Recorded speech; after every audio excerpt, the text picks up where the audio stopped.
I'm Francesca Spigarelli from the University of Macerata, and I'm the director of the China Center. And I'm here today at the Ruhr-Universität Bochum to join this workshop where we have been discussing about Chinese investments in the European infrastructures and critical industries.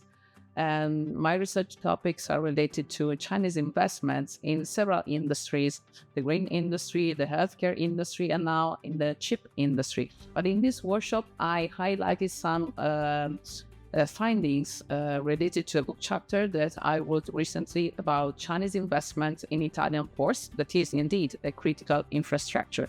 We analyze motivation, we analyze the impact of Chinese investment in our community, and we also analyze failure of tentative of investment from the Chinese side to Italy because of some security concerns and political debate around this impact of Chinese investment in Italy.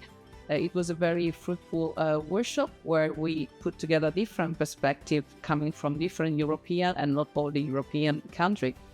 So it is my pleasure to continue working with the Ruhr-University, also based on a memorandum of understanding that we have signed last year with the China Center. We cooperate on several research streams. One of that is related to Chinese FDI, but we have many other ongoing.